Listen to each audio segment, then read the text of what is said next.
Hey guys, we're live. Thanks for everyone stopping in and saying hello. Real excited about tonight's stream. This has been in the making for a few months, and I really think this is a great topic we're going to be talking about tonight. So, those of you who may not know this gentleman, this is my good friend Rich Terrell. He is the owner and operator of Rich's Fishes, which is an awesome aquarium fish maintenance business here in Pennsylvania. But I'm going to allow this man to give you a little bit of his background. He's got an interesting history in the hobby. And tonight we're going to talk about a topic that I feel is very important in our hobby, which is isolation and mitigation procedures in an aquarium or fish room. So, Rich, thanks for joining me tonight. I appreciate you doing this. I know you're very busy. Thanks for having me, Ed. Sure. Could you give us a little bit of an idea of your background and what you've done over the years? Yeah, sure.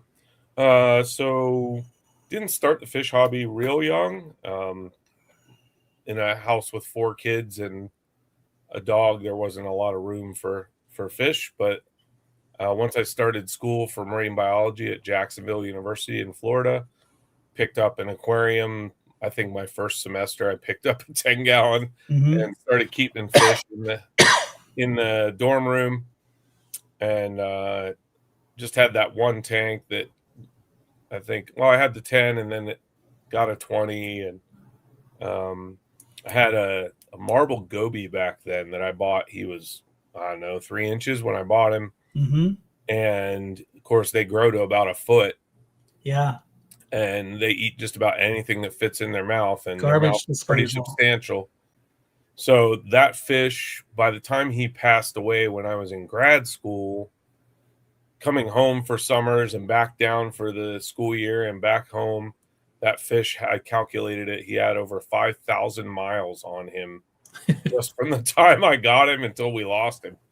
But anyway, I did my bachelor's at Jacksonville University in biology and marine science, dual major, and then went on for a degree in marine studies at the University of Delaware, with a concentration in marine biology and biochemistry, and finished that in '96 while I was there, even in undergrad for a little bit, and then in grad school basically was working at pet stores for beer money, and for the discount, of course. Sure, I can relate to that. Yeah.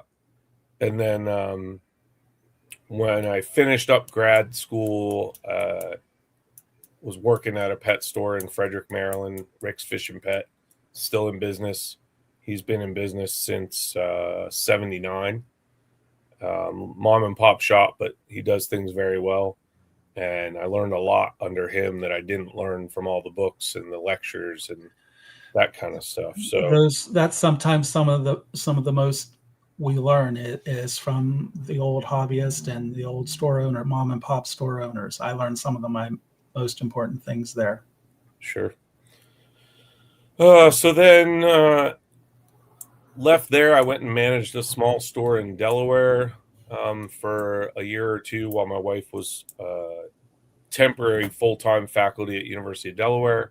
And then while I was there, I got my first job at a public aquarium at Newport Aquarium down in Newport, Kentucky, which is right across the river from Cincinnati.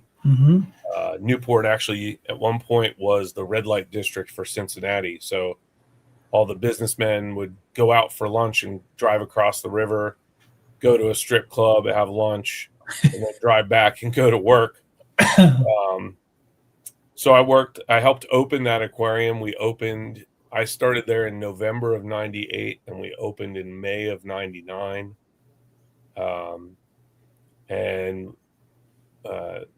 After a couple years, I was promoted to assistant curator, and then got tired of managing for a while, so started looking for jobs. Got a job at the Pittsburgh Zoo. At the time, it was called the PPG Aquarium, which is about a 40,000 square foot facility. Newport was about 100,000 square feet. Comparison-wise, the biggest tank at Newport when I left was about 385,000 gallons. It was their big shark exhibit. They had sand tiger sharks and sandbar sharks. As opposed to the PPG Aquarium, the total square footage is 40,000. The biggest tank is about, what do we calculate? I think it was 87,000 is the big ocean tank there. That's the one that's the double decker you get the from both two-story, right? Oh. Yep. So I worked there for 16 years. I started as the tropical marine coral aquarist, and after about 7 years, we got another coral aquarist in. And if you know anything about reef keepers, you know two of them do things the same way. Exactly the same, yeah. And so after a little while of that, I said, you know what, I'm just going to go back to freshwater. So I went back to the freshwater, mainly the Amazon jungle area, and at the same time was helping with some of the life support, the filtration, making salt water, that kind of stuff, running the ozone systems there. And then while I was there, because public aquariums don't pay squat, while I was there, I wanted to pick up some extra cash, and one of my buddies suggested, hey, I got this commercial aquarium repair company that I subcontract for that has contracts with Petco, PetSmart, and they're looking for a tech in your area if you're interested. So I had to start a business to do that because they wanted you to have, commercial general liability insurance. Right, exactly. So I said, well, if I'm going to pay all this money for liability insurance, I might as well do a couple tank services at the same time. I'm covered. I've got the business license. Why not? Sure. And that both sides of it grew. After I started with that company, at the time it was called Pecan Grove Solutions. They've since been bought out, I think, 3 times. But that they expanded. They started doing commercial services for some of the corporate Pet Supplies Plus chains, doing repair work on their fish systems. And then they also got the contract for a lot of the Walmart stores, doing preventive maintenance as well as repairs. So we would go in. I had 40 stores that I was responsible for, and I was in every one of those every 6 months. So I would, go in and change the sediment and the carbon filters on the incoming city water, change the drip emitters, the float valves, the UV lamp, that kind of stuff. And then anything that broke or any major troubleshooting, I would get called to do that stuff as well. So in 2017, I had applied for a promotion, and at the time they weren't interested in promoting me, and at the same time the business was just pulling me. Hey, I need more of your time. And so I made the decision to just go full-time with Rich's Fishes and leave the aquarium after 16 years there. And that was I started the business in 2015, and I left there in February of 2018, and been full-time doing it ever since. I still do some of the commercial repair work, but I do a lot of freshwater, saltwater offices, doctors' offices, hospitals, residential, live plants, plastic plants, live reef, saltwater, fish only, a little bit of everything. Yeah. Yeah. So you took the leap of faith and it's working out for you. Yeah, it was. I knew it was the right decision, but it still wasn't without a little bit of hesitation and a little bit of Yeah. nerves for sure. That's kind of where I am right now. So Yeah, I get it. You want to live your dream, but at the same time too, you don't want to make a big mistake, and it's a gamble. Anytime it's a gamble. So yeah, and I mean at that point, I had one kid in high school and another in middle school that I had to support, and I was very fortunate that my wife also eventually took a job at the zoo and is still there. right. So we have their benefits for health insurance and stuff, which I don't know how we would do it without that. So yeah. I think it's important to mention too is you're also a published author. You want to touch base quick on that and a couple of the other things you specialize in?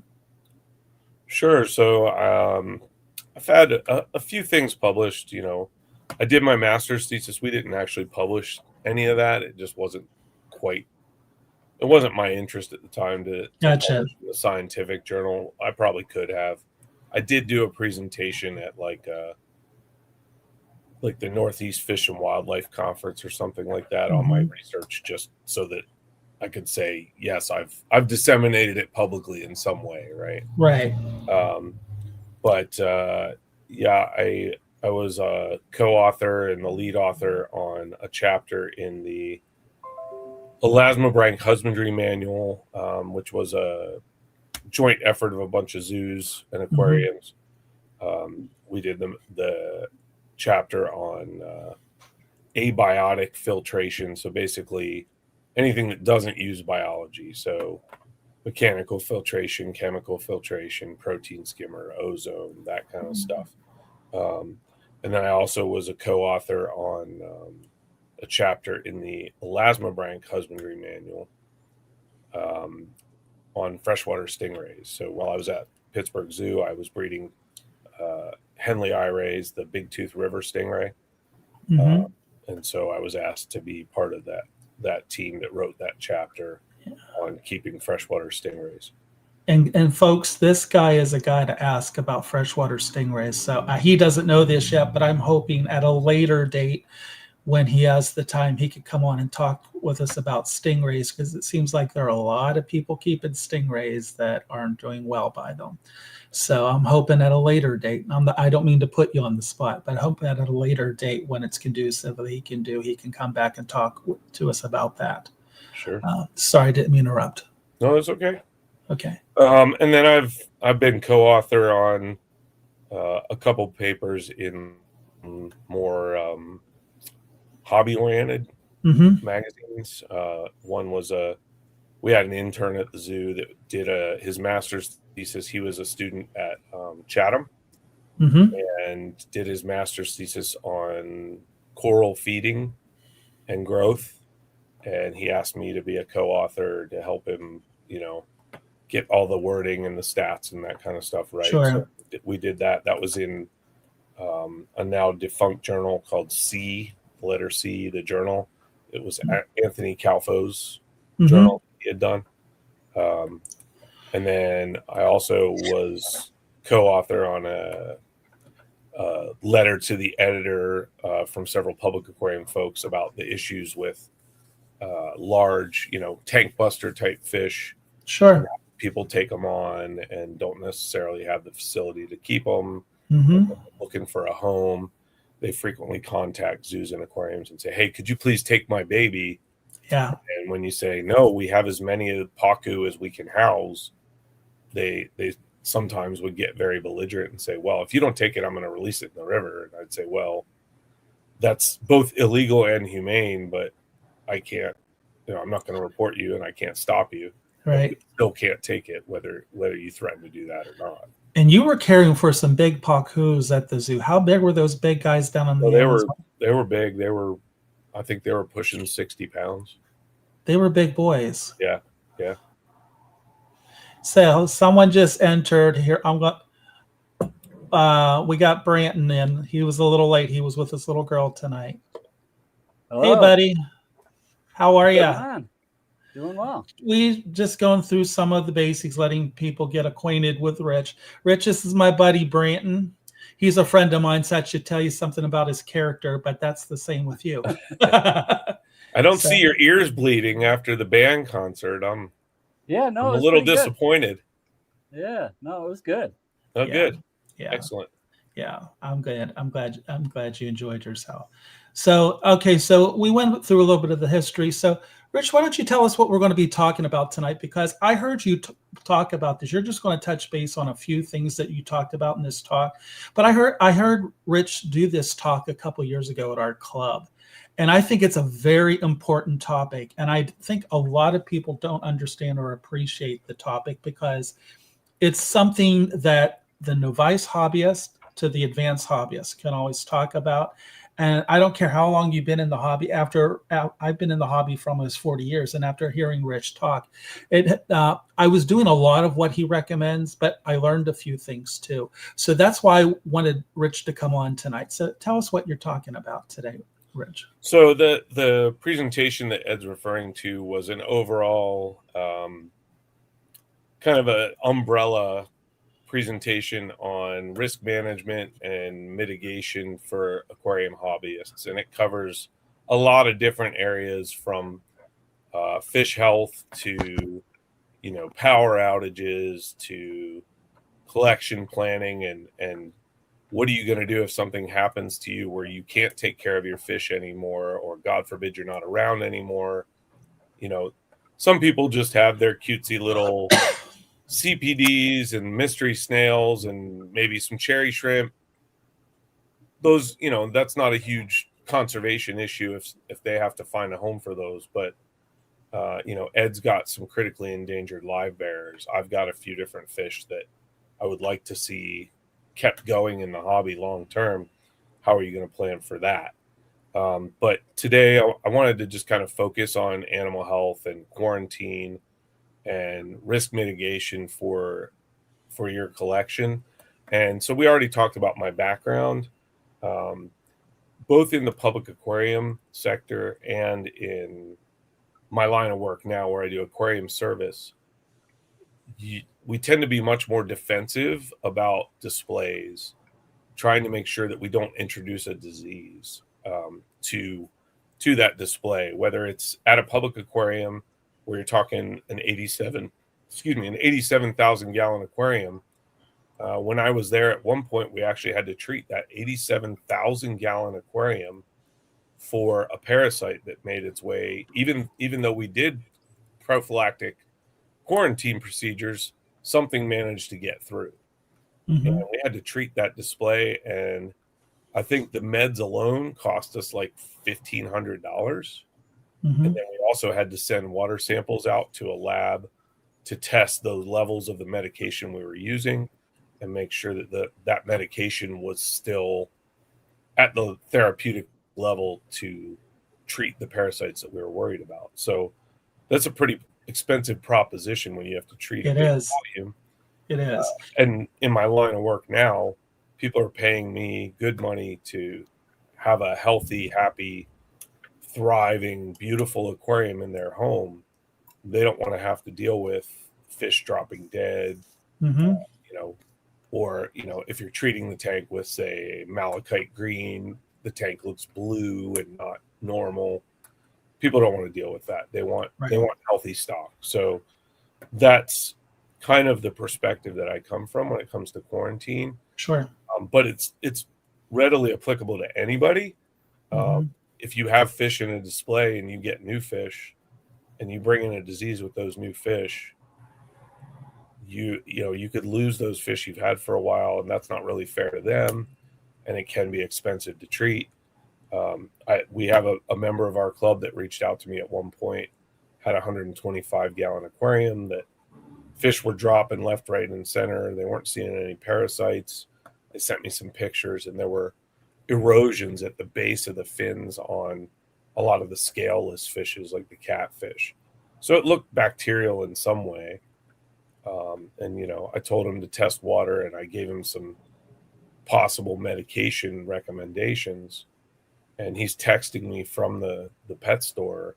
Well, I can't afford both of these meds that you're recommending. Which one should I prioritize? And I said, well, the reason I told you both is we don't know which bacteria it is. Do you want to save your fish? Because if you're going to be serious about saving them, you got to throw both at it, because we don't know what it is. They would have to do a scraping to make it conclusive, right? So you would have to do a scraping and then gram stains and possibly acid fast stain if it's myco. And I have a microscope that I use, but I don't have all the equipment to do stains and that. So it's just more cost effective just to do both spectrums, and that's just pull out, as I usually say, pull out the shotgun and just throw both at it and hope one of them takes care of it. Okay.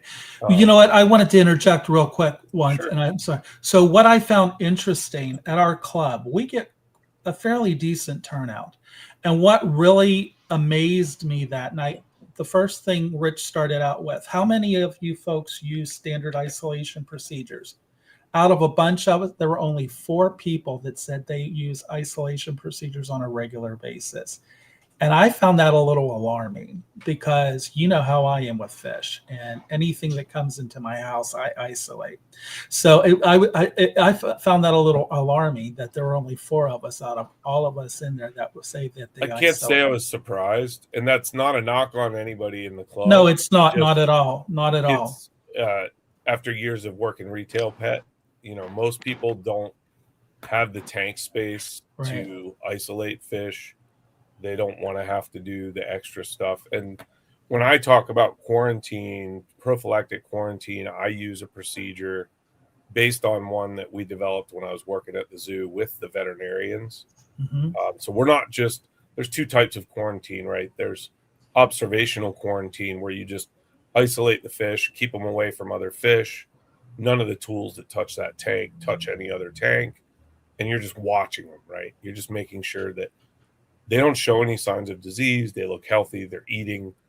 Usually, if you're serious about playing defense, that observational quarantine should probably last 60 or even 90 days, just to be sure that you're not introducing a pathogen that maybe the fish that you brought in are fighting it off.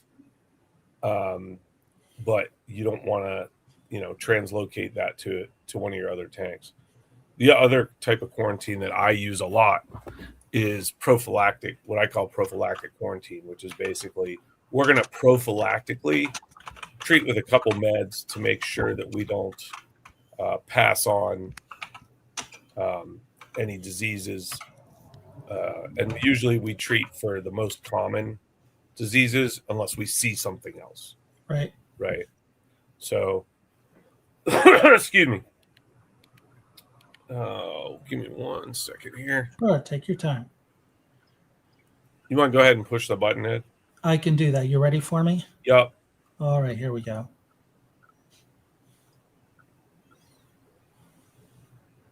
You got it? Yep, it's on. Okay, yeah, I can't see because of where I'm at on my computer. So, when we talk about fish health, besides quarantine, there's a couple things that I usually look at. One is water quality. That's the root of all evils. If your water quality is off, it's going to stress your fish, and you're going to have problems, right? And most brand new hobbyists have no idea. They're like, I don't want to do all this chemistry stuff, but it's important. You and I know that for sure. And then disease is more where the quarantine stuff comes in.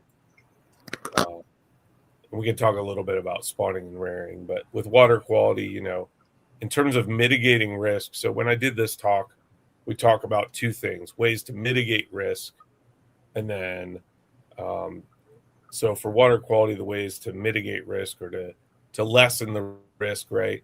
Good filtration. This is my favorite filter for anything 30 gallons and above, pretty much, especially freshwater, is an Eheim canister. I agree. There's plenty of other options out there. That's just my personal favorite. I have one of these running on a tank downstairs that I've had running in pretty much continuous service for 30 years. The only things that I've had to replace on it are the normal expendable parts, like the filter floss and the carbon or chemical filtration. And then I had to replace the canister once because I dropped it when I was servicing the filter. Other than that, I haven't had to replace anything on it. It's been bulletproof. I have to agree. I really like the Eheims. I have 2 of them that I've had running for 24/7 for like 15 years now, and same thing. Haven't had to replace anything besides occasional media like floss. Yeah, I will say, and Eheim probably wouldn't like me saying this, but I'm gonna say it anyway. I love the classic line, like the one that's pictured there, but the pro lines, my main problem with them is I bought a Pro 2. I don't remember the model number, but it was a professional 2 series, and it had a built-in heater and really nice filter. When I was servicing it, I broke a little piece in the pump head, and I had it for a few years. I went to find the part that I broke. Can't get it anymore. Can't even get it from me. Nobody has it. So they're making these upgrades, these new filters, and then they discontinue the parts for the old one. That's just not useful. Whereas the classic line has been around since I don't know how long, but I can tell you when I was working at Rick's in 1995, we were selling these things. So that's 30 years ago, and I think it's probably been around longer than that for sure. So in terms of mitigating risk, doing regular water changes, you're just staying ahead of the curve, diluting waste and replenishing trace elements that might be depleted in a tank, and then running tests. People don't like doing the chemistry, but testing is a big part of things. And all of these are an important part of my business. We put good filters on our client tanks. We do water changes every month or every 2 weeks. I like to do them more often on my tanks, but clients don't generally want to pay to see you every week. And then we test the water. In terms of contingency planning, that's, how are you going to handle situations when you see problems, right? So a good basic test kit, you should be testing regularly, but when you have a problem, you're going to run every test you have to see if there's something off, right? I usually use the API test kits for basic stuff. More advanced reef stuff, I have other tests I use, but for the basic, even in saltwater, the basic test kit, I usually use the liquid API test kits. I'm not a fan of the strips at all. A lot of the tests on those strips are not accurate. It's a good idea to have some ammonia neutralizer like Amquel or Prime on hand in case of an emergency where your cycle crashes and you need to dose something to neutralize that ammonia so it doesn't burn your fish. And then bottle bacteria, again, if you have a crash, sometimes that bottle bacteria can help you come back a little quicker and avoid any major damage to your fish. And then just having water prepared. If you need to use RO water for like your discus tank, you should always have water sitting around ready for an emergency water change, as opposed to, oh no, my discus water is bad. It's going to take me a day to make enough water to do a water change on my tank.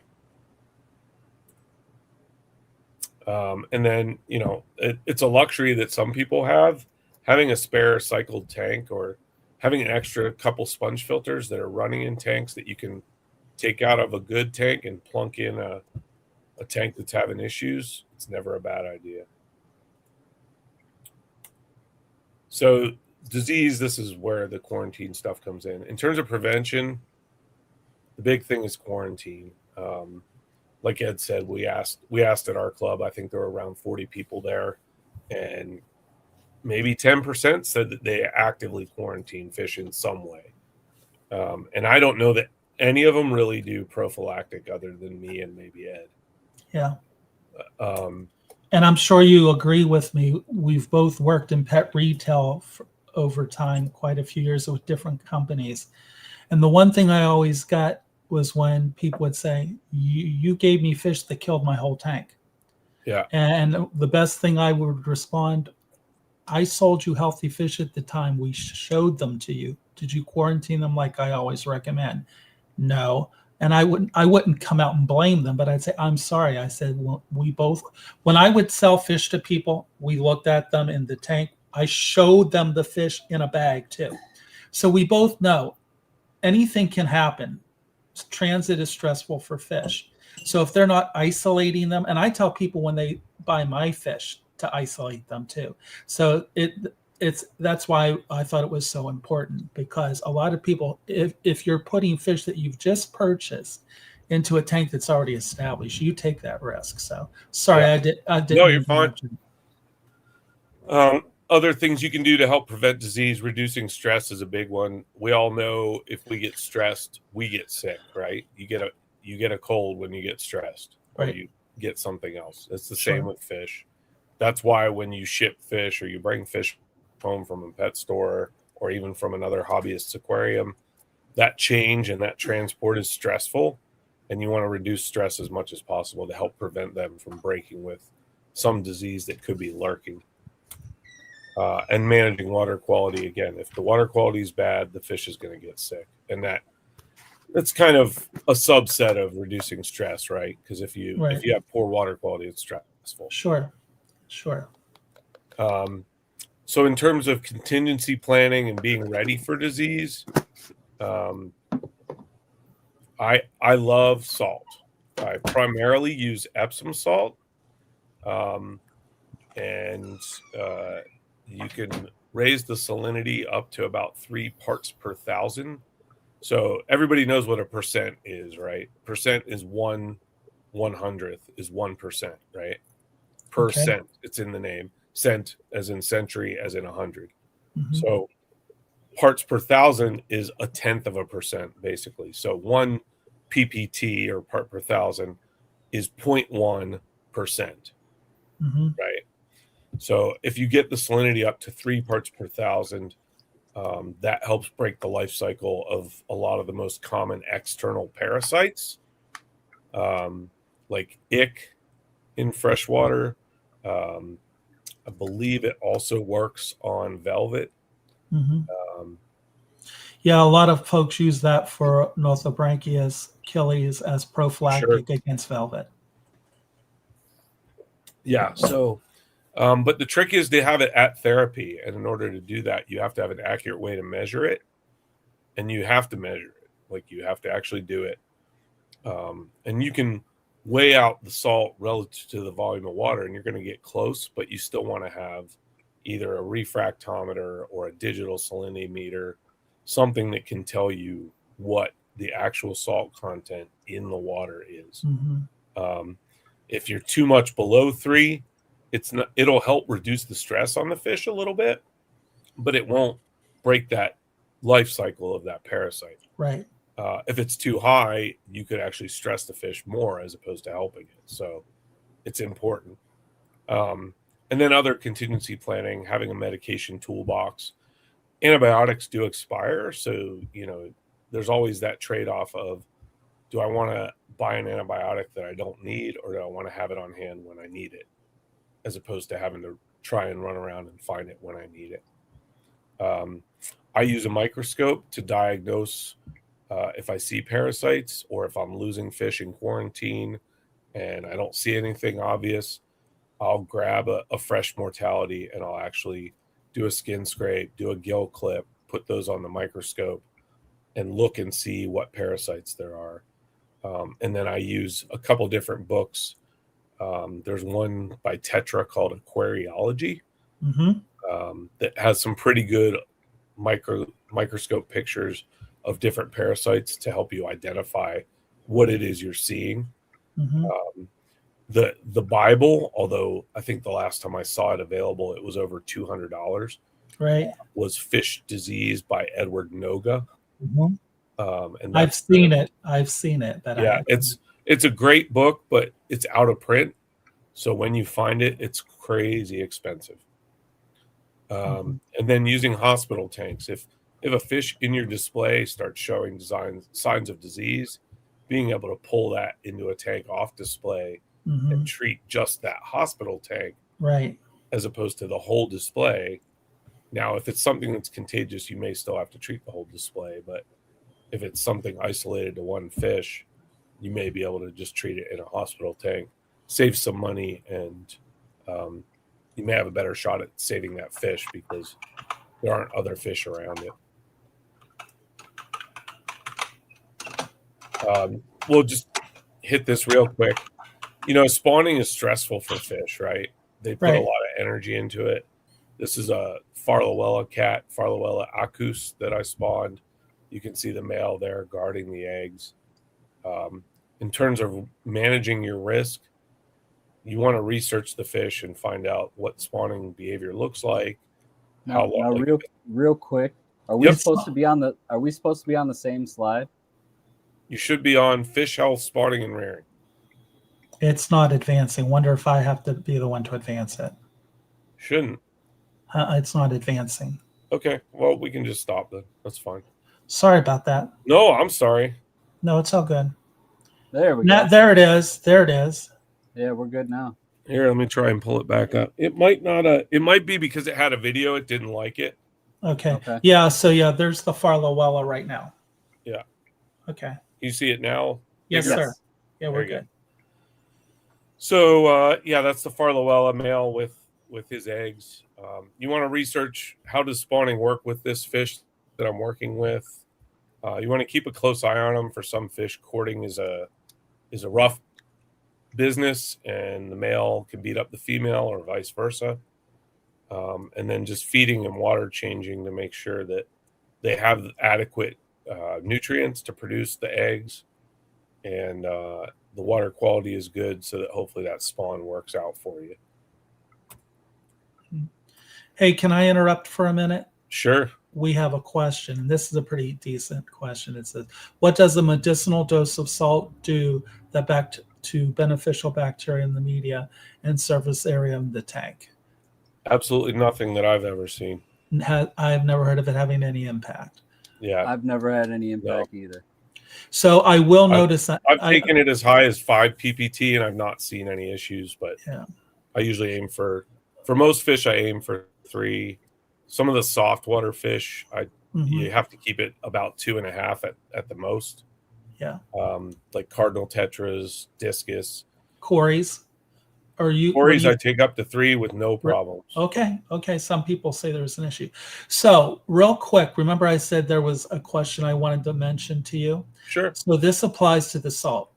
So Branton, remember the time you called me and you said you had a goodiad that was real lethargic?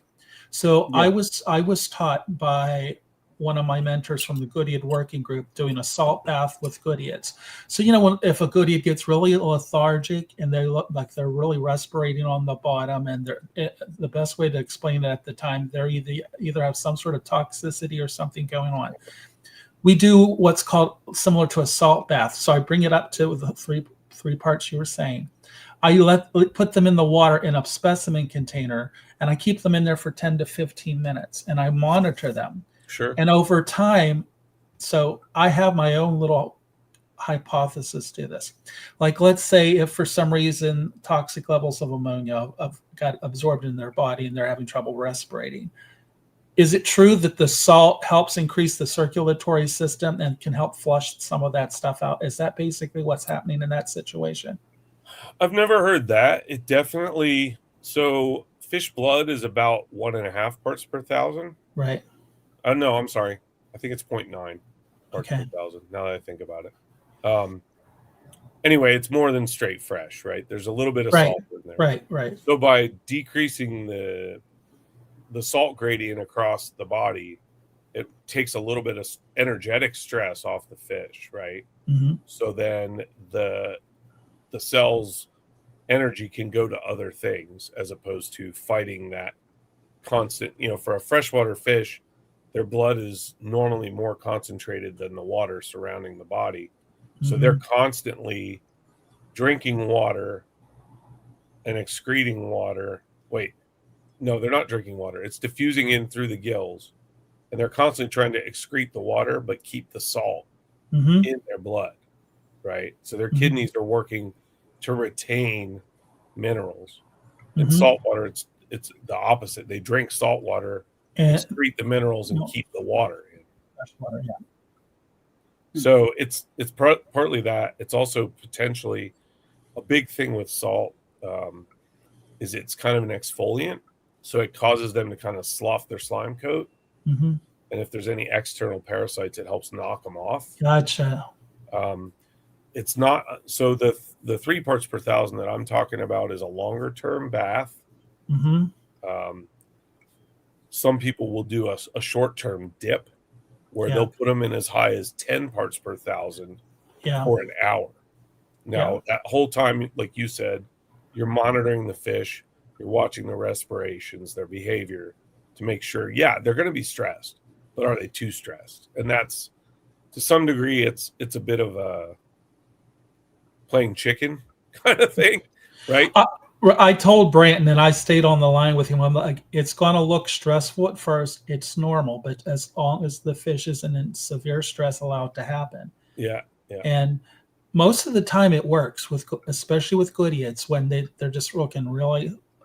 I've noticed, how sometimes where it's like their swim bladder's a little off and they're swimming like, really like a yeah. headstander. Little tail light. Yeah, it works. Branton, he called me in a panic with the one, and it was one of your multis. Was it multipunctata? I think it was. Said do the bath on it, and it bounced No, back from. that was one of the lateralis. Oh, okay, yeah, yeah. And crocodons are notorious for that if they get stressed. And I was taught that quick salt bath will boost them right back up. So, but Yeah. yeah. Yeah, sorry to interrupt, but No, I you're wanted to fine. You're fine. I wanted to mention that because that's Yeah. something I've noticed that kind of helps with my crocodons. Yeah. So, We actually had a freshwater ray that came down with fish lice, brought in by some fish that went through quarantine, and it was just too hard to see the argillus on those bony fish.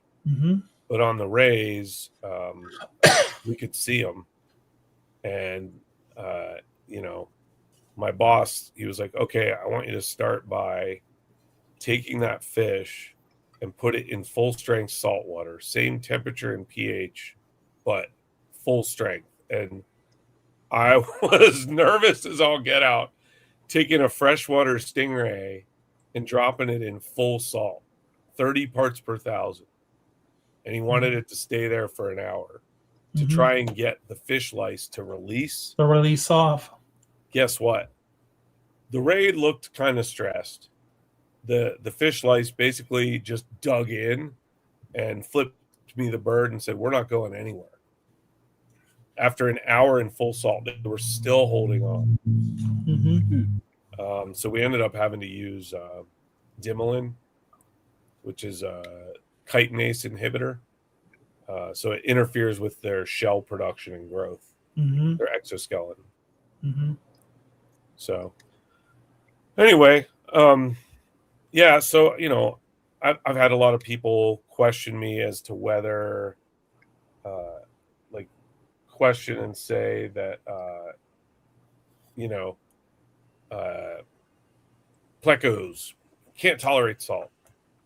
In my experience, that's absolute baloney. I've put zebra plecos through it, regular run-of-the-mill plecos, bushy nose, several different bushy nose species. My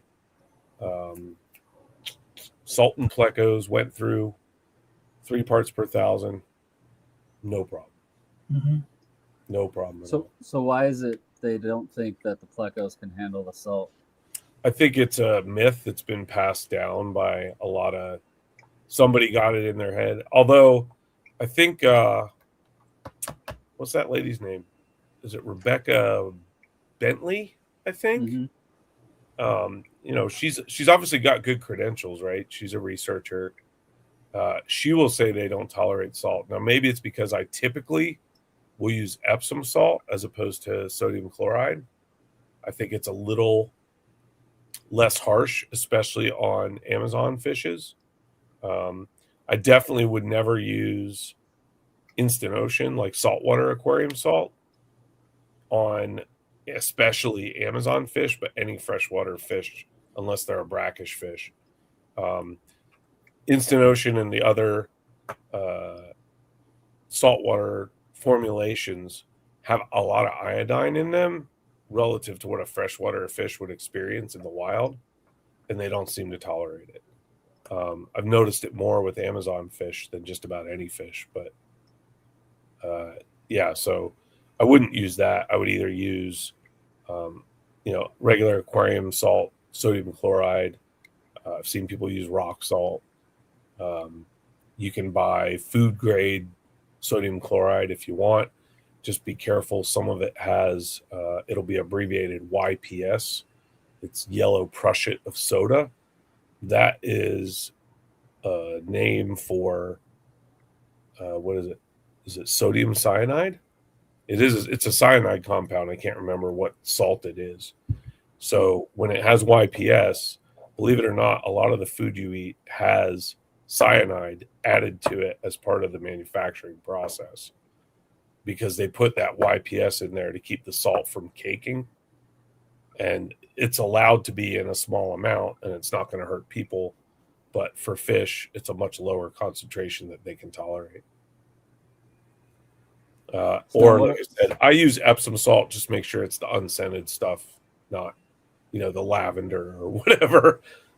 So now, what would benefits be of feeding salted foods? Like we brought up the plecos not being able to tolerate salt, but I feed a lot of green beans, and they don't care for the unsalted, so I always do the salted, and I don't seem to have any adverse effects. Huh. I can actually answer that. So you know how I'm feeding the nori. Okay, so someone in a stream a few weeks ago had a good question. Well, Ed, if goodeids don't really tolerate salt that well, why can they eat the nori? When they are eating, they're just diffusing the salts out of the system through their gills. Okay. That's why. So you can feed something like, the thing is, feeding a lot of salt puts a lot of stress on them. So that's why they usually recommend doing the salt free. What I would do is just rinse it really good, but they're not ingesting that salt. It diffuses out through their gills. And I just saw in the chat, I just figured out how to look at it. Sorry, I'm new to the StreamYard. You're fine, friend. I see somebody said iodine is in saltwater salt. Yes, it's actually in there on purpose because you find it in the wild. And if you go measure iodine in the ocean, it's there. It's hard to measure accurately because there are other ions that interfere with the tests for iodine. Iodine is very tricky to test without really expensive equipment, but it is there. So I have the $1 million question. The difference for salt water to have iodine and fresh water. What's the difference in that from the way that the ecosystem is set up? To be honest, I don't know, other than I know it's in salt water. Okay. Like in the ocean for sure.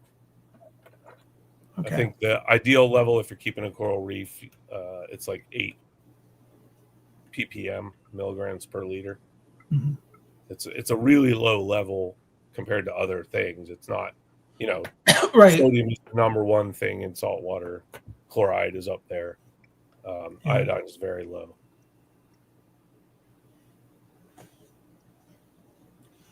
Yeah, I've been looking into the questions and kind of following through with them. Yeah, I just figured out how to do it. It's all good. So, Rich is still a newbie at all of this, guys, and I'm still learning a little bit. That's why I appreciate when Branton comes on with me. He helps me out when I need. I appreciate it, buddy. It was good. I was perfectly okay with you being there if you couldn't show up tonight. You had things to do with your family, and that's more important. But I'm glad you're here.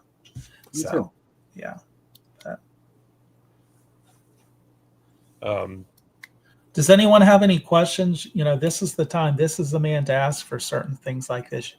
Like, not to sound like a jerk, you don't get this too often where you have a marine biologist that's willing to answer your question. Please. Yeah.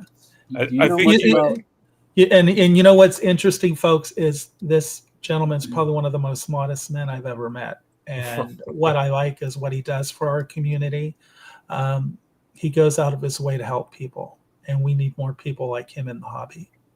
I see Latoya. Hi, Latoya. So Rich, as far as bloat goes, is that considered a disease or is that a symptom? I actually just saw something about this recently, and it sounds like it's a symptom. Okay. I think it's it's not unusual with goldfish to get backed up, and there may be some gas buildup for them, but that doesn't mean that that's the case for every fish that gets bloated. I think a lot of fish that have what looks like bloat. I think a lot of fish that is actually edema. It's fluid building up in the body cavity, and they're not Okay. able to shed that fluid, and it starts interfering with all kinds of bodily functions and things. Um, I I actually had a client that had a koi, and I don't do ponds other than two that are in a commercial facility that I'm subcontracted to do, and they actually had a koi that was really bloated. And She was bad. what? The one you sent me the picture of? Yeah. Yeah, she was bad. And when I reached out to one of my friends that's been doing koi a long time, he said, usually when I see that, they're not going to make it. I just go ahead and euthanize them because they're suffering, and they're not. That would be my follow-up is how would you go about trying to relieve some of that? Is salt a way that you could possibly So relieve? I've heard Epsom salt is supposed to help the gut move. So if it's suspected some kind of blockage, like you were feeding goldfish nothing but meaty food, right? Their gut's designed to have high fiber and to move that through. If they don't have enough fiber, their gut has a hard time moving it through. So, and a lot of times they'll stop eating because their gut starts getting backed up, right? Sort of like what I said with the Scyphia Yeah. when my video. So herbivores have a longer digestional tract. So that's what happens. It can be contributed to constipation. Yeah. Sorry, I didn't mean to interrupt No, you're you. fine. I've heard, I don't know that it's true. I've heard that Epsom salt can help with that. The mag sulfate. People use it as a laxative. You mix up a solution and you drink it. Yeah, it's pretty harsh. It's pretty harsh. Yeah, I wouldn't want to do it. So, But And yeah. now, can fish develop, I guess, bloat just from the sheer fact of eating too much? I don't know about too much, but Because I I've got some female guppies that I've actually just lost like 3 of them. It seemed they're culls that I put in my big tank downstairs because I don't Sure. want them breeding, so they just kind of live in that tank downstairs. And I noticed that there's a lot more food going in that tank because there's a lot more fish, and they tend to get to it a lot faster. And to me, what it seems like is going on is they've literally been eating themselves to death. I mean, they could be obese and getting like fatty livers or something, which would be a problem. Mm-hmm. It's also possible. I mean, guppies like a little bit of vegetable matter in their diet. And so if they're not getting enough fiber, it could be that they're just not able to move things through adequately. Other than that, I wouldn't want to, I'm not a vet. I'm not going to pretend to be, but those would be my guesses. But at the same time, if you're seeing it in guppies and only guppies, then I would also start looking at, is it a bacterial thing or something that live bears are more prone to? If it onesie, twosie, threesie, I don't get too worried. But when it starts adding up, then you start looking at, all right, something's going on. And obviously, my my first time or my first suggestion is always test the water, right? Like that environment is everything for fish. Test the water, ammonia nitrite, pH, maybe KH, temperature. Make sure everything is where it needs to be, because if those are off, fixing that should be your first priority. Yep. So do we want to do this question that's up on the main screen yeah, here? I've got that popped up because so Rich, this is our good friend Jody, and she we're really proud of her. She just opened up her own aquatic business, and she's bringing a lot to our community. So her question is, what's the hardest treat freshwater disease parasite you've run into? Honestly, probably flukes. Yep, I had trouble with. I had that with I'm goldfish. trying to remember which one. There's Dactylogyrus and Gyrodactylus. Who the heck names these things? Why would you make them the same but flip flop? Right. Because it's so confusing to me. Whichever one it was, they're egglet. So there's some that are live bearers and some that are egg layers. Mm-hmm. The egg layers, the eggs are resistant to just about anything you can throw at them, short of bleach. Mm-hmm. So they lay those eggs, they go into the substrate, and then they can lay there dormant for quite a while before they hatch. Mm-hmm. And the typical treatment is prosy, but prosy is it basically paralyzes the parasites. It doesn't kill them. Doesn't kill them, and they can stay dormant in the substrate. Well, if they're if it's the adult stage, if they're paralyzed and they fall off, they're going to starve eventually if they can't. Gotcha. Yeah. Host, right. Right. But those eggs are there dormant, waiting to hatch. Gotcha. So those were a bear. We had a heck of a time with them at the zoo. We got them in one of our displays, and it was not fun at all. That was probably the toughest. Mm-hmm. So would you recommend maybe in a situation like that removing them if you're only seen on one? But there's usually a good chance if it's on one, it's going to be on others. But if it's on one, the eggs are already in there. Because I was going to say, would it be effective to move them to a hospital tank bare bottom where you can just siphon off as they die? But that might be not the case by that time. So yeah. Someone else has another question here. You're going to get a kick out of this one. I saw that. I actually chuckled when I saw it pop up. This is our friend Jeff. He's our president of the Greater Pittsburgh Aquarium Society. Like I said before, I use that Tetra book, Aquariology. It may also be out of print, but it's not as expensive as the Noga book. Mm-hmm. There's another one by Stoskopf. Don't ask me to spell that. But it's more of a medical text as opposed to the aquariology one is geared toward hobbyists, right? Right.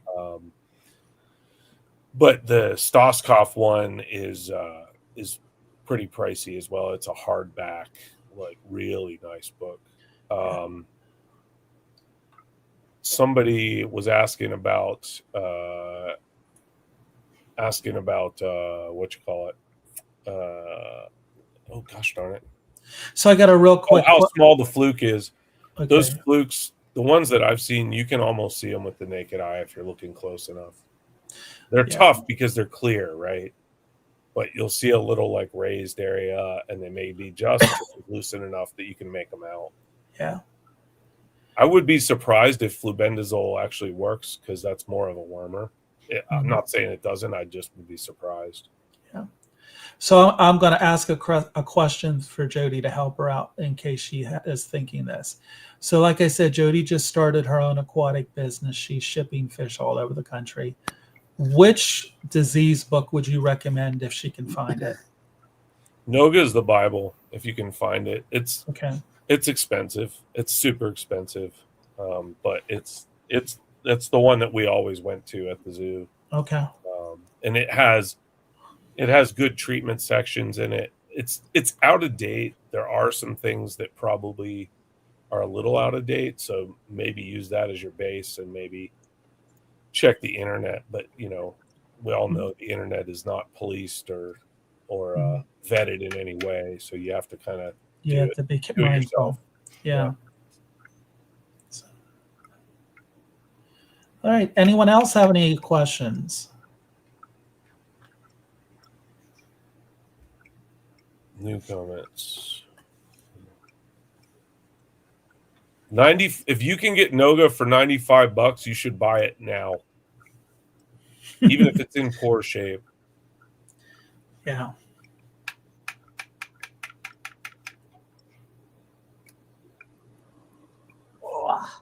Maybe I'll have to beat her to it because I don't have a copy yet.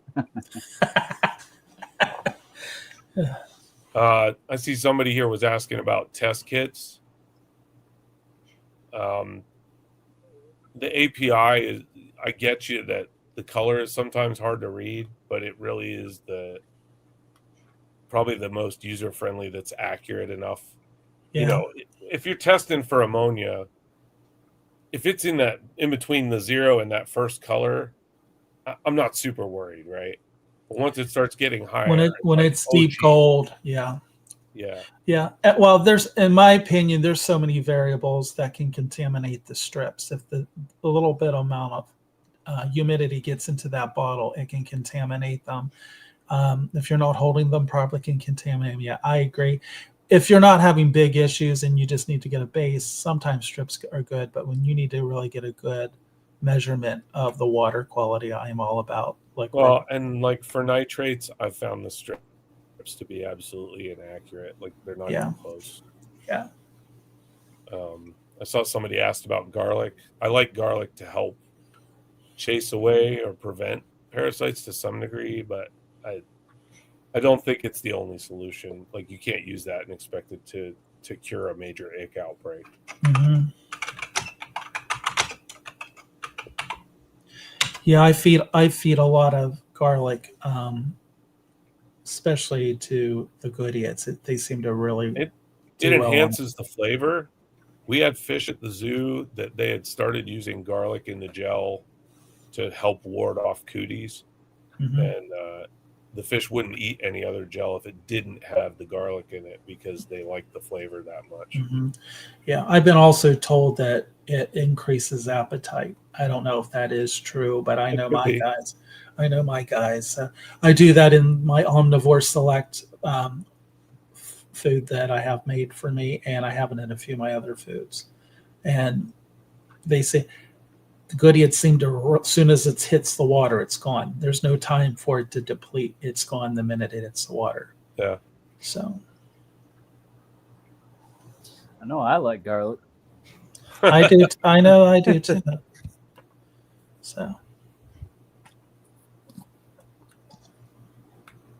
So, if there was one thing that you think was the most important part of what we've discussed in the last hour for someone to take away, what would you think it would be? What would you say is the most important thing about what we discussed this year? Invest in a quarantine tank. I mean, bare bottom is. Eric will yell at me for saying bare bottom is good, so you may want to paint the outside of the bottom so it's not so reflective. With the reflective and the light, yeah. But bare bottom is better in quarantine because you don't get the eggs can't get down in the gravel and it's easy. Yeah, it's easier to siphon them out, especially if you're dealing with fluke, camelus worms, or even ick has an egg stage, right? Right. So part of doing any treatment, it's a good idea to vacuum that gravel if you have gravel, or to siphon the bottom and try to get rid of, mechanically remove as many eggs as you can. But yeah, I think a good quarantine system is a must if you're serious about keeping your fish healthy and keeping your displays healthy. Now, how important is the size? Is that relative to the fish? Can you can you fit them in a smaller? Obviously, it's going to save you on medication. It's important. So you have to kind of strike a balance, right? You have to manage water quality. So if you put a full-grown Oscar in a 20 long, you're going to have a hard time managing that water quality. And it's going to stress him even more. Right. So, it needs to be relative to the fish size. But the smallest that you think you can manage the water chemistry is going to be smart. And, somebody's got a 55 community tank where the biggest fish is, an angelfish. A 10 or 20 gallon tank is probably more than adequate for quarantine. And just a simple sponge filter, as long as it's cycled.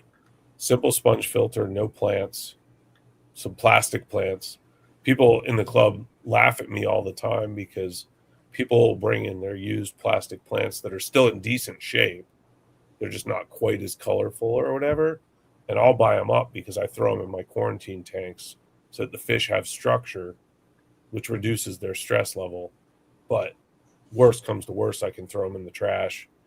If I do treatments, I don't have to worry about them killing the plants. They're just there for structure. I found instead of plastic plants, I like throwing some spawning mops in there to kind of add some. Yeah, structure. I'm a little less. I've done that. I'm just a little less of a fan because they're so porous Okay. that stuff could get in them and they're harder to clean. Uh-huh. Whereas a plastic plant, I can take it, I can swish it, I can drop it in some bleach water, Okay. and I'm not worried about it, persisting in the mop the way it would. Mhm. It won't on a plastic plant nearly as much. So letting those mops completely air dry. If you're sure it's completely dry, drying is a really good way to disinfect equipment. Okay. What we did at the aquarium typically was we had a bleach bucket, a rinse bucket that had dechlorinator in it, and then we would air dry the equipment before we used it again.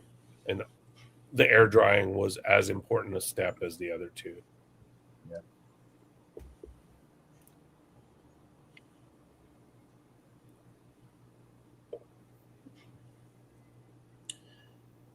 All right.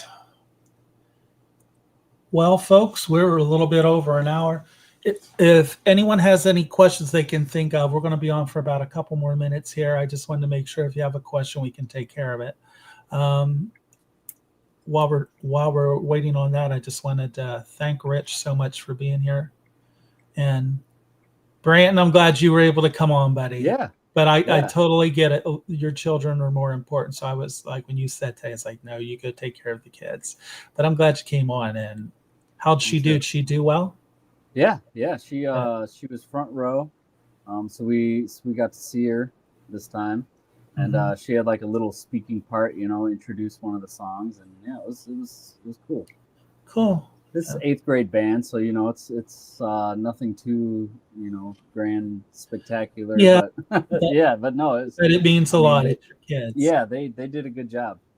Yeah, that's good. Here's one. Somebody asked if I have my own channel. I don't have my own channel. My company does have Instagram and Facebook. Yeah, so could you give that information to them if they want to follow you? It's Rich's Fishes LLC. I can try to type it in the chat if I can find it. So he a while back he did a really cool aquarium. So here's what he had one of those tanked moments. He had a company in Pittsburgh that is in that he did a dumpster and mounted an aquarium into a dumpster and all that.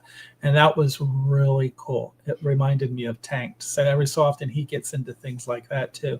His channel's really cool to watch. You get to see some of the work he does and things he's dealing with. And it's a lot of fun to watch. And Jeff wants to know how detailed does the microscope need to be as far as like scope? I think the scope that I use is,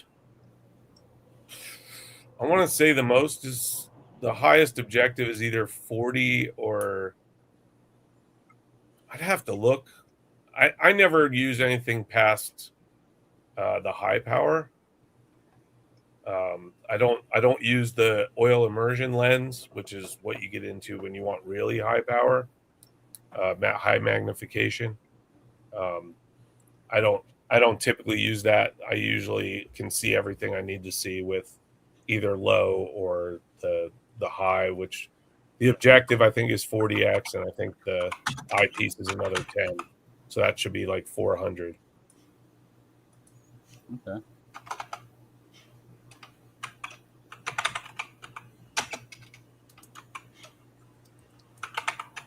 I'm going on your website and wow, is that not doing it? I'm trying to find your page. I got it. All right. I was looking for it. It's not coming up on the.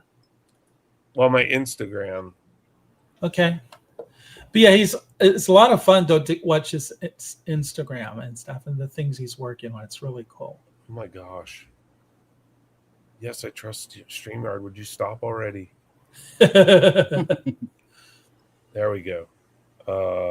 So my Insta handle is @Fishes LLC. I think I got that right. Let me look. Jeff found your Facebook. I just did a search. So there's a gentleman you have to meet. Jeff's a good guy. He's building a big fish room himself. So there we go. Yay! All right.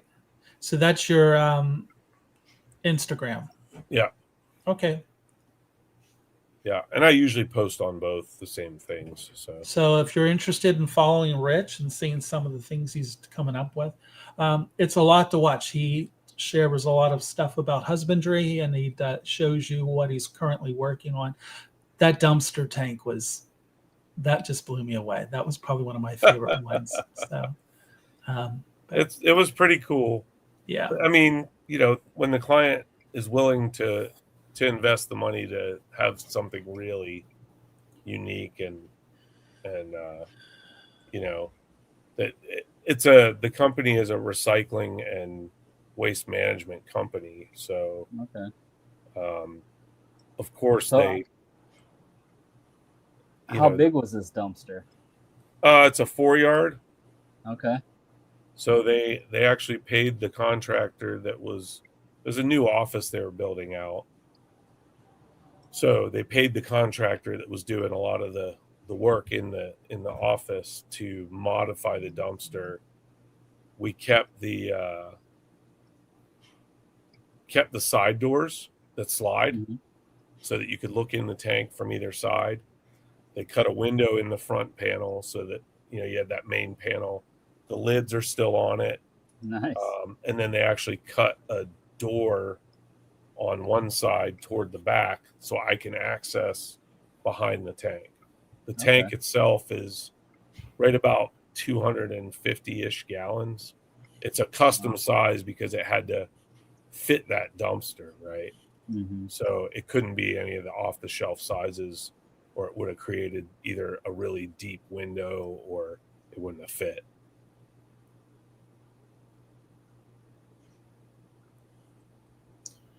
Yeah, I was trying to find that picture. It's on the Instagram. I know there's a series on there. So we got a question. So what's your favorite fish for a 20-gallon? I hate when people ask me that question. I don't have favorites because there's just too many cool fish. I mean, there is. That's the same thing. That's my exact answer. Yeah. Ed knows I have a 20 high that is dedicated to the African freshwater pipefish. That I've been breeding those now for Ed, is it a year and a half or 2.5? No, you're definitely at 2. You may be pushing 3. Yeah, I think I got them in the fall 2 years ago. Yeah. So, yeah, Jeff, I got something for Humes.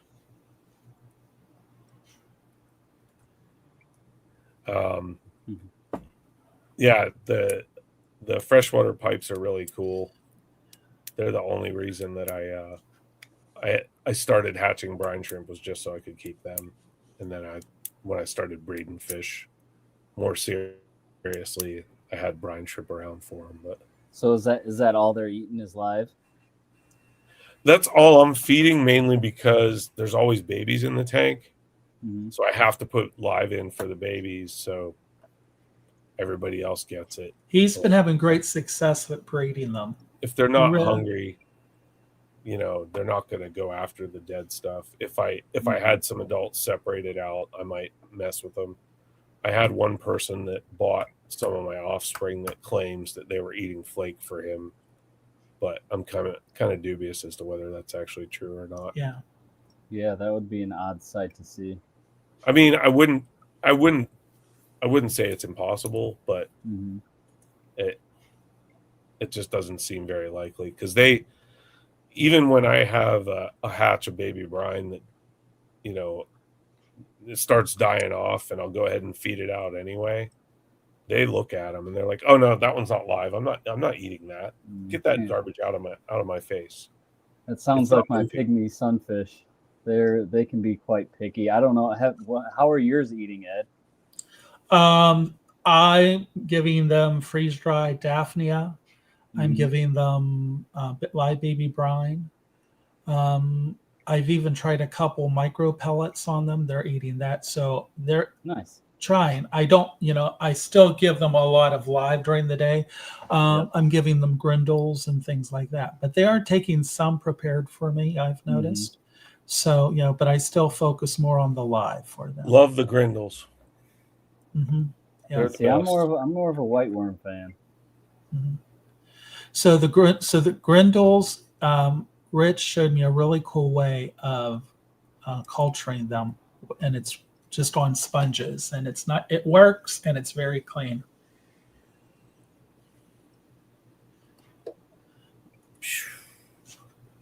We got another question for you. A true test of character.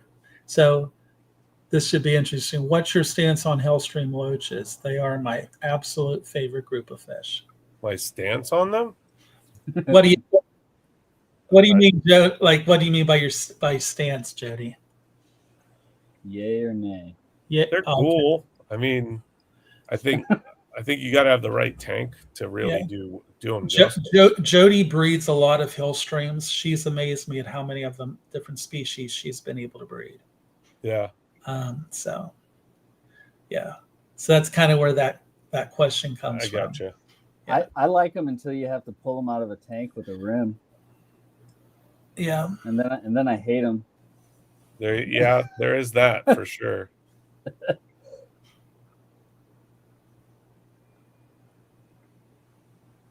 I don't know. Yeah, I've never experienced a fish that holds on quite as well as a Hillstream loach. Yeah, plecos aren't even that bad. No, it is just incredible. I mean, oh my god, yeah, words can't even describe. So when I was a manager in retail for a few stores, I would tell people with Hellstreams to use a specimen cup, get them into the specimen cup because it's the easiest way. Because anytime I tried to net a Hellstream, it was redonkulous. So after we did it like it was with fish with spines. So. Ed, I'll tell you what I told all my interns when I worked at the zoo. You have to be smarter than the fish. I guess I'm not smarter than the fish. That's what you're implying. It wouldn't be a conversation if you didn't insult me once. But I'm not insulting you. I'm just saying, if you want to catch them, you got to be smarter because you're not going to be faster. Well, I must be dumber. I have to. I've tried nets and they just zip out through the outside of the net. So I just do this. Persistency could outlast the smartness, I guess. Just wear them down, but that's not oftentimes the best thing to do either. See here. Times see, where Jody's taking my side. See, I don't try to get them off the glass. I put a specimen container along the glass. Yes, that is what I do. Zen Ginger, sorry. Here's what I. Jody, it took me 7 hours to catch fry the first time I learned to. Yeah, so, but that's what I do, Zen. I do this one with the specimen cup because that's I personally find it's the easiest way and it doesn't stress them as much. Yeah. So thank you. Thank you for agreeing with me. I will just never put them in the tank with a lid or with a rim. No more. Yeah, you have to. Yeah, they'll come up out. Yeah, I've seen that happen. Is that what you're talking about? No, I'm saying rimless. So when they hold on, I can just pull them all the way up and out. Oh. No, they'll just go along the top and down the outside. Yeah. And the problem with the rimless is they get out on their own. Yeah. They will do that. Roberto was saying the other day. Yeah. He's tried them in a rimless tank and he finds them crispy on the floor. Zen Ginger was saying something about a clean worm culture that isn't vinegar eels. Yeah, I just do the grindles in a sandwich container or like a Rubbermaid shoebox size container. Use the green 3M scrubby pads. Couple layers deep. Keep a little bit of water in the bottom and put food on top. I usually use that embroidery mesh to put the food on so when the worms come up to get the food, they're on the mesh. You can just pick it up and swish it in a tank or in a cup of water and feed them out. Zen, it is one of the cleanest ways to feed those. I totally agree with Zen. Vinegar eels and stuff are just dirty. This is a very clean way. what about the grindles is why you like them the most out of the worms? They live in my fish room. You don't have to go buy a wine fridge. You don't have to have a cool basement. Now, what worms are you referencing? I guess that need it cool. White worms are supposed to need it cool. So my white worms are room temperature acclimated, and I will absolutely love them. I have never had good luck with them. Yeah. I'll get them going, and then I think what was happening is they were overproducing and suffocating themselves out. So the trick to white worms I found is the bigger the box, the better. Let me go grab mine. Look, he's all excited. He is. Quick, kick him out of the stream real quick. No, don't do that. Don't do that. I'm still here. I can hear you. Yeah, I'll tell you. Well, Rich, we talked about this. So this is my white worm culture here. Okay.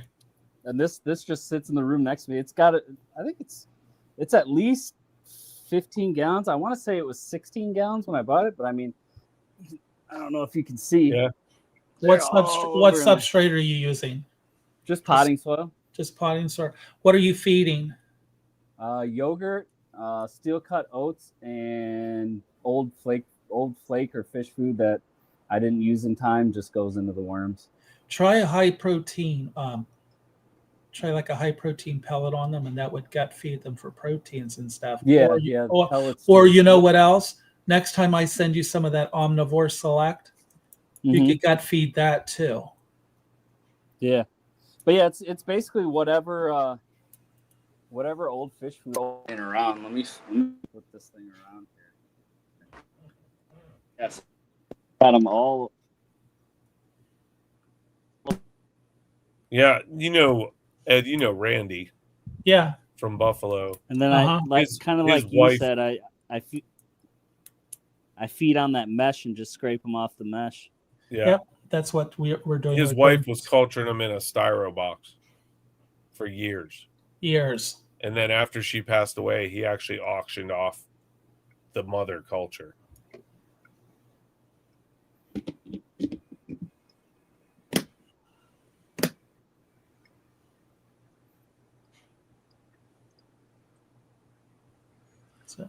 Branton, how many Corys are you spawning right now? Corys? Yeah. I've got a group of orange Venezuelans. I've got a group of pygmy Corys. I've got a group of stir-by Corys growing out. I was gonna say, with all those white worms, you should be breeding the snot out of Cory cats. Yeah, well, I got a tank of black worms too, right down here to me on the right. So they're usually what goes to the Corys. He's been culturing black worms now for how long? A few months. It's been at least a year. Has it been that way? I think, yeah. And they're doing really well. But yeah, the Corys definitely like the worms. Yep. Yeah, you drop a lot of worms in there, and it's like the next morning you got eggs on the glass. That's how I am with my Corys, but like the Napolensis, Rich has seen, like I can breed the heck out of them. Some of the other Corys haven't done anything. That's an underappreciated one too, because you never see the adults in stores or in an auction. When they're adults, they're beautiful. They're so much different. Get the really nice fins. They're a beautiful Cory. So some of mine have that nice like bronze, for lack of a better word, bronze to gold lame. So especially when they're triggered to spawn, they get real bright. So none of my other Corys are doing anything yet, but I haven't given up. So. But yeah, I mean, these white worms, I've kept them at 75 degrees. That's the highest I've gone. Usually they're right around 72. But I've had no issues. There's no way my wife would let me keep worms in the fridge. She doesn't even like seeing the Oh no, I bought a worm fridge on Facebook. Yep. Oh, okay. That's what I did. $20. Can't beat it. And it's a wine fridge, so it's not as cold as a normal fridge. Mm-hmm. But it's sitting in my garage, not plugged in, because I haven't had time to screw with it. Yeah, because that's always what I heard too, was that the white worms needed to be cooler, and I just like the white worms because of their size. Yeah. They get bigger, and obviously they start small, so you have a good mix of sizes.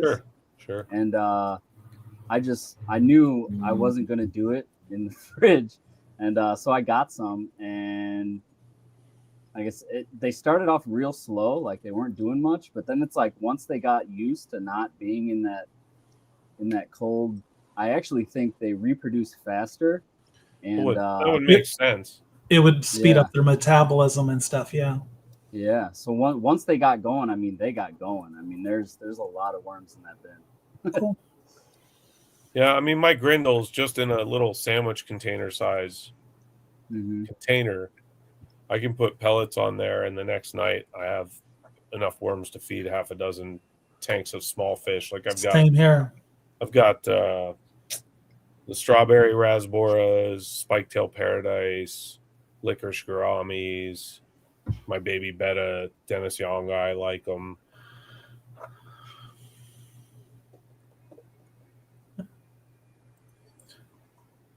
Cool. Well, gentlemen, we're heading into an hour. I know. Don't swear at you, right? we're heading into an hour and a half, and the old man here is starting to get a little tired. Still has to feed the fish. Don't call Brandon an old man. That's not nice. So, Rich, I really thank you for taking the time out to sit here and talk with us. I hope at a later date when we have the time, you could come on. We can talk about some stingray. Sounds good. Yeah, that would be a cool. Fun stream there. I want to thank everyone for coming in tonight. Yeah, that will be a cool stream. So I want to thank everyone for coming in tonight. Again, Brandon, thank you for your help. And thanks for following us. And we'll see you next time. Have a good night. See you guys. Bye, everybody.